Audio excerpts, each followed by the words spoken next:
Good job on the offensive end. Halpert up ahead for Leifer. Leifer open for throws the alley for Terrell. Oh my goodness!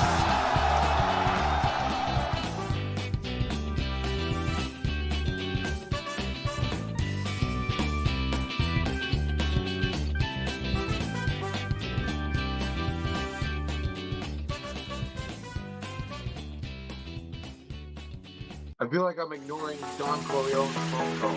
Like, I'm going to get hit. All right. Welcome back to another special edition of the Vanilla Boxing Pre-Thanksgiving edition. I'm Rowan Glickman alongside my partners, Staff Master Stu Tony. We got the legend himself, Jack Terrell, almost as famous as Ryan. Yaakov Sachs in the house. And Mayor Wise on the ones and twos. Guys, gutsy, gritty win. And it came through two players, the sheer work ethic of Matan Zucker and Oren lights out Batesh. Jack, I'm going to kick the can over to you right away on that game. Are we sending it to me? Look, I'm trying to get I'm sure we'll get the Godfather Harold Katz's opinion on Wednesday's Harold Katz podcast. We're really excited for it. But I'll tell you what. A lot of people have been doubting the efficiency, people who have doubted the motion. I think a game like tonight is an example of why, it works. Maybe Zeddy Salmon's shots were taken away, but when you move the ball like that and you set so many screens and you have so many cutters, when a defense can't get comfortable settling on one player, they settled on Zeddy Salmon and really focused on taking that away. It left a guy like Oren Batesh wide open. But I'm also a believer that there is some credence to analytics. It's not complete crap like Charles Barkley had said.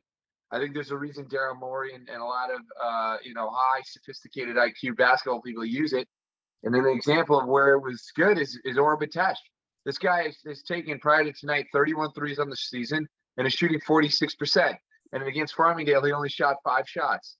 The guy with that kind of percentage statistically needs to shoot more threes. I don't know if he read my text. He probably didn't. I'm probably not the only person telling him to shoot more. But the fact of the matter is, he definitely heard from somewhere. You need to shoot more threes. You need to take more shots. If you have it, you need to just take it. That is a good shot, statistically. Mathematically, you need to put shots up. And he did, and he hit them.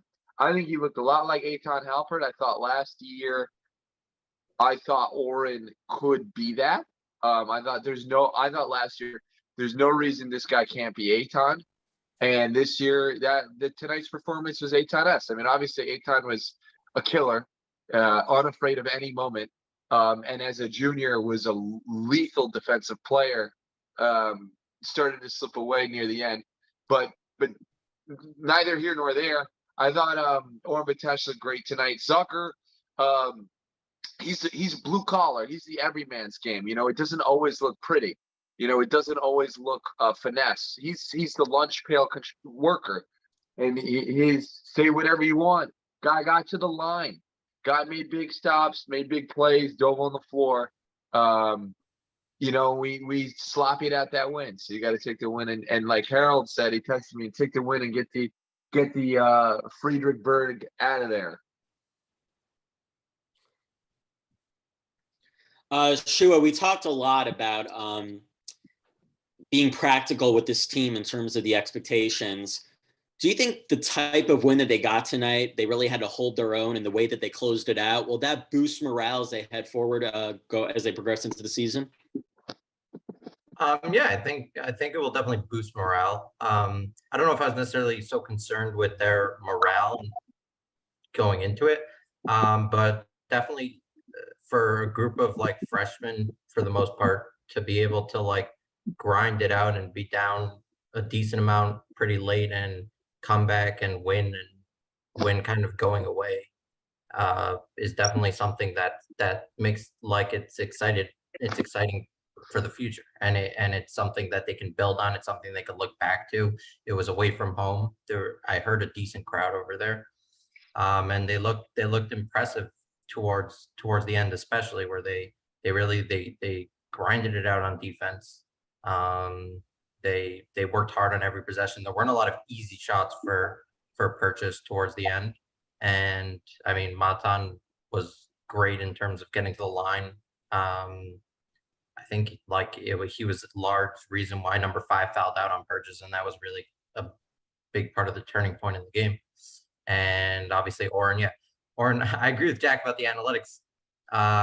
Oren just decided that he realized how good of a shooter he is, and he doesn't need to have 5 feet of space before getting his shot off.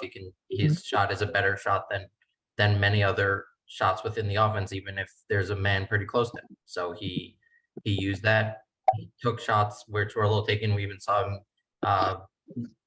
pump fake and step inside and take a mid-range and hit it. So he looked great. He was comfortable shooting. He was comfortable shooting it in any situation, and that was really beneficial to them, especially on a night when Zebi was in foul trouble, never really got comfortable.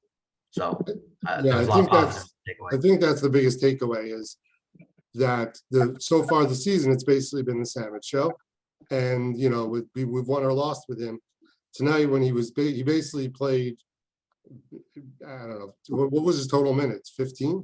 I think it was more, but he only took like 23 minutes. 20. All right, it felt like less. He was out for a large chunk of the first half. Had Oren not stepped up with it, what do you have? 20 points in the first half, I think. Yeah, 20 in the first, 33 5 of 7 from 3. Yeah, had that not happened, we're down 10, 12 going into half. We could still win this game, but I think being up by 4 at half was a miracle. And I think it's also huge for the team going forward that if Samet doesn't have it that night, or, you know, if he gets in foul trouble, which hopefully he can avoid, the refs overall called the game very tight for both sides. We benefited from that also because Zucker got their guys in foul trouble in the second half, and we just parade to the line. So we benefited both ways from that. But I think it's a huge takeaway to pull off a game where it wasn't a Samet show, and this team has more options than just him, and hopefully that gets him a little space going forward where you can't just, you know, focus your entire defense on him. And if you do, we have other guys that can hit shots. You know, I don't think Patesh is the only one that can hit shots, but tonight, obviously, he was on fire, and that was huge. That was the story of the game. Yeah, I actually have to give Jack some credit. I was skeptical of the whole going with Roden over Natkin, but Roden's 3, that was at a critical juncture in the game. Listen, I think you ask because it's a fair question. Natkin is very much a killer and reminds me of a young Jay Terrell. Definitely probably a little more skilled than I was at that same age, and definitely stronger, though I think I was taller and probably a better athlete. But besides that, you guys are the same, right? Huh? Besides all those things, you guys are the same. Besides those intangibles. I don't think Jack is Canadian. In a sense that I wasn't the most polished, number one recruit coming out of the whole thing. But I wanted to kill someone when I walked on that court, and Natkin's a killer. But I think in a situation like that, you ask why not Natkin? It's a fair question. I think Natkin should get more run, especially in games where they need an energy boost. But because Roden can shoot. Roden could really shoot the ball. His form looks really nice. It was a big shot, and it looked nice. You could never get too much shooting. So that was Roden. Who counts on him? I thought it was interesting that they didn't play a lot of Gov. He played a lot of freshmen today. It could have been strategic by Coach Steinmetz. It could have been like, look, I need these guys to play serious minutes down the line, especially because offensively, you know, the potential is more. The ceiling isn't there for a guy like Roden. We don't know what he can be. Whereas I think we kind of know offensively what a guy like, Goff could be, or some of these other vets that we've seen for a few years. So I think that a game like tonight, it's not a team where Roden's going to get eaten. It's not an Illinois Wesleyan. It's not a Farmingdale. It's Purchase where, A, we could use the shooting, and I know it was chippy, but B, he can make that strategic decision without losing some leeway, and Roden stepped up big by hitting that shot. And you got to look. Again, I'm going to say it again. Zucker's game is not pretty. He's not a floating. He's not KG, where he just floats on the court. It looks beautiful. He's tough like KG, but He's a fighter. He's a he's fighter. fighter like KG. He's a barroom brawl, all first team player like KG, but his game is it's rough and tumble. You know, he's very Kenyon Martin-esque. He's tough, he's rough, it's brutal, it's lunch pail, it's construction, it's blue collar, gets to the line, not afraid to get to the line. I gotta give him credit. A lot of guys who shoot poorly. I mean, he's got to up his free throw percentage. You know, it has to be closer to a free throw percentage, not a batting average. But you know, Jack, you want him to shoot 500 mid range and 500 free throws a day? What else are you adding to his? Only one. He only had one perfect trip tonight. And how many trips did he have to the line? Like He 6. had 2 perfect in a row. Remember, he had 4 in a row and then missed. Oh, right. 2 turkeys. We bet on third time, which is we're gambleholics. But you know, free throw shooting is all about comfortability and calmness. He might need to change his ritual at the line.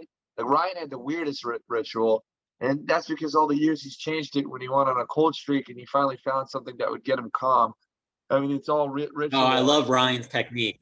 Yeah, the little the 1 foot up and then the following foot. Yeah, rub the foot in there.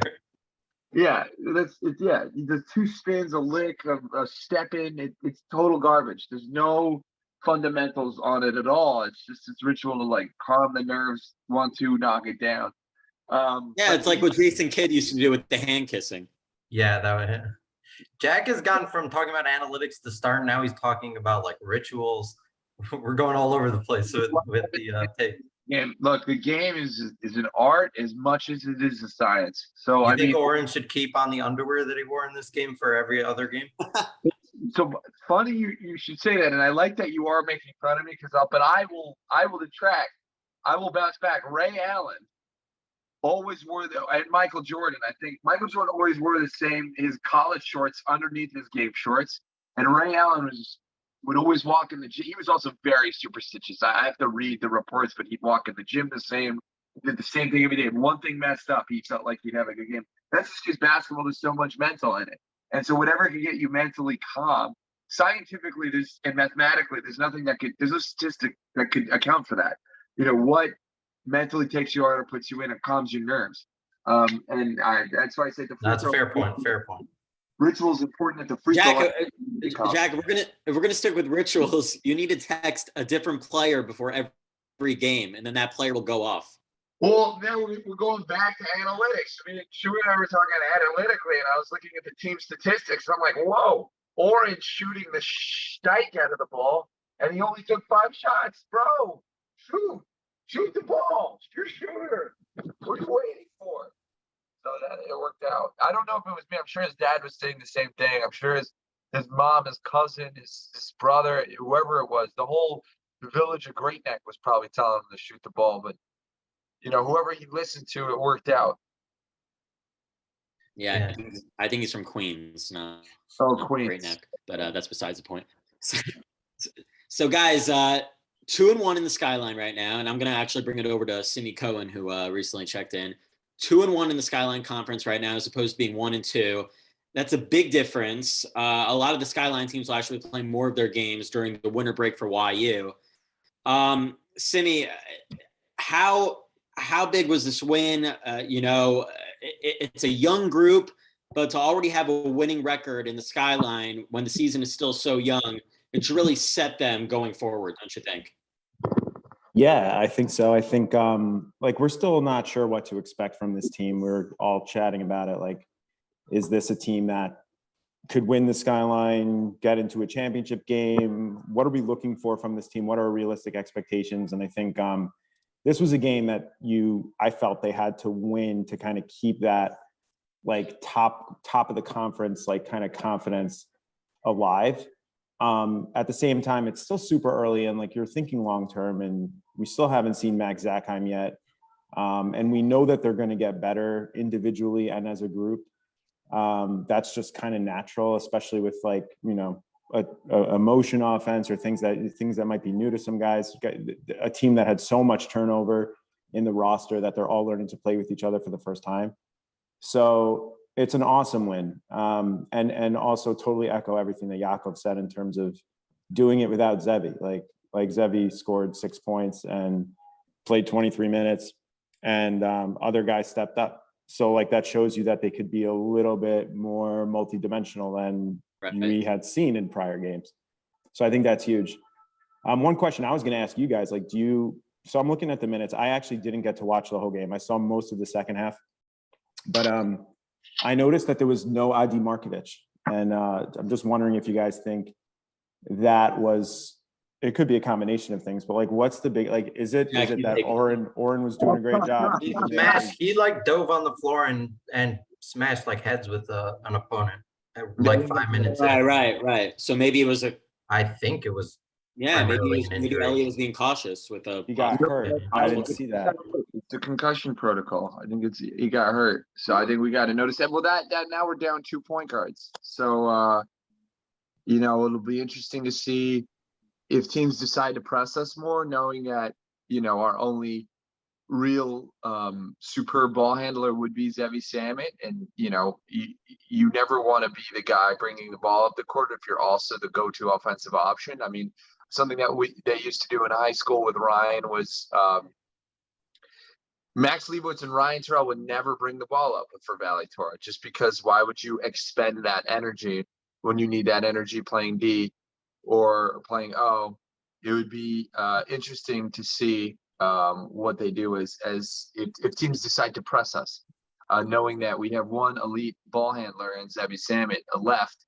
But I think even if they do, we will, at the end of the day, the college guys, they'll be able to bring the ball up. I don't think that'll be an issue. But I think teams, we might see some press. What's that line? Necessity is a source of innovation or something? Being down the point guards. The mother of invention. Mother of invention, whatever. Yeah. So, being down point guards, they'll adapt. I saw Zucker after a couple rebounds. He thought about bringing the ball up. He took about 3 dribbles. He has, and then he just changed his mind. He's done it a little more. I don't like when he brings. He got a little excited. Yeah. I don't mind it so much, but I don't like it when they're pressuring. Like I'm not so crazy about Dotan bringing it up and trying to give him a move and carrying it with a guy pressuring him like that. He's got to just walk it. Just walk the ball. You're allowed to walk the ball. In basketball, they teach you. You don't have to hit him with the oof. Oren Vatash does it perfect. Oren doesn't give him the oop, doesn't give him the in and out. Oren just walks it up. All right, you're going to pressure. I'm going to walk the ball up. Because if you come on me, I'll go by you. Let me just walk it up. Walk the ball up. Right. But you have to worry about the not getting it over. Like, you want to get it over. And if you do it too slowly, a trap could come and all of a sudden you're in trouble. Well, they do a man's zone. I noticed that. A man press. I noticed they did do a zone press where they would trap the inbounder, which is interesting. You really only see that in JV and middle school. Because it's a little disrespectful, right? By high school you have the height and size to throw over it. So I thought that was interesting, but it worked. It slowed us down a little bit, but we broke it down a couple of times. We got better with the press over time, and I agree that Zevi's one of our better scorers, and you don't want him taking the ball up. But as long as Max is out, Zevi's the best ball distributor on the team. He's also the best ball handler, bro. Yeah. Quick look ahead, guys. We have a big game Sunday. Amherst. Next game. Yeah, so I think we have a big challenge right now because we're balancing Skyline games with competitive non-conference games. These are good schools that YU will be going up against. Let's be like straight up. The likelihood of them getting a cool C bid is close to nil. No. Out of conference games are get your rotations right, get some reps against really good competition. Right, agreed. Not winning is not the worst thing. I think if we want to make the tournament, the focus should definitely be. I'm not saying they shouldn't play their hardest and like their best rotations against them, but definitely like the Skyline is. Yeah, but definitely. But I want to see. But guys, I want to see how they stack up against these top teams. I want to see them play against NYU and shut down Coach K's grandson. Like I said, NYU handily destroyed Farmingdale and Purchase, I believe. So yeah, I'm not. Hopefully we have a good showing, but make a note of that. Yeah, well, that game's in Brooklyn next Thursday for all you viewers who want to go out to that. But no, I definitely hear what you're saying. But What'd you say, Jack? Why are we playing NYU in Brooklyn? apparently there's like December 1st. a week from Thursday. But why Brooklyn? Does I don't know. NYU have a basketball court? There's no room for gyms in Manhattan. Yeah. Let's make it far away from both the East Village where NYU is and the Heights. Let's just make it. Well, stick. real estate is I think it was expensive originally in the supposed to be village. at the MSAC. It was. was I was going to make the NYU game alumni night. Yeah. That was the plan, and then I saw it was a road game. I was like, "What the heck?" Yeah, I don't know. At least they're playing us now that Ryan and Gabe. No, yeah. Look, expect Elliott to be rotating a lot of. I think he'll go with a different starting five the next few games between conference and non-conference. I think we're going to end off by the year's end. You know, considering if Zachheim comes back, he'll start. But let's say he doesn't, he will. It'll be Zachheim, Sam, and I think Oren will end up being in the starting five. Along with, I think Oren will end up being in the starting five. I think he's too good of an offensive weapon, and offense is just too important, and it's too important to what we do. So I don't think you could go a starting five without having Oren in there. He has 2 20-point games already, and I disagree. go up. His shot looks great. Defensively, it doesn't work. Yeah, I think it's going to Doesn't- be by the end. I think Oren will be replaced. Not Oren. Max will be instead of Adi, but otherwise it'll be the same starting lineup. That's Yeah, my I agree with Oh, that. right. I forgot about Roy. Yeah, Roy's better than Roy. Yeah, you guys are right. Roy's got the best shooting percentage on the team right now. He's very smart with his shot selection. Roy's great. Yeah, but it could be that. Yeah, whatever. That we'll talk about it on a different episode. I'm gonna say it's if Max isn't there, which he will be, but if he isn't, it'll be Max isn't to the next game. So I'm gonna say Oren's gonna move to the starting five with Zevi, Roy, and Zucker and Dotan. And I think by year's end, obviously Max slides into there, but I think Oren, he's impressive. He's impressive. He's impressed me thus far. His shot looks great. The release is quick, and he could really shoot it. So I mean, He'd be the new microwave off the bench. he's Vinny Johnson. a guy. He's quiet. Minds his business. So we're wrapping up, huh? Yeah, no, I definitely. This was the night for Oren Batesh to arrive. Definitely, Zevi's going to be the one who's going to have a quiet night. You need Oren to go off, and vice versa. Definitely. And Matan is just the workhorse that just keeps chugging on through. So yeah, on to Amherst Sunday afternoon at 3:00. That'll do it for this episode of the Balabatim. We do want to plug in one last thing. We have a crossover series with the legend himself, Coach Harold Katz, the Baltimore native, Coach Tamir Goodman. Jack and I will have an episode with him coming shortly to our channel. That'll wrap it up for this episode of the Balabatim. Final score, the YU Max 82, the Purchase Panthers 72. YU improved to 2-1 in Skyline play. And guys, closing thoughts? I think you closed. Subscribe. Everyone subscribe. It's free. Mayor threw it in the chat. Subscribe. It's free to subscribe. Subscribe. We love our subscribers. Great And things. like us. Yes, like us on all the social media pages. Good night, guys. Good night. All right.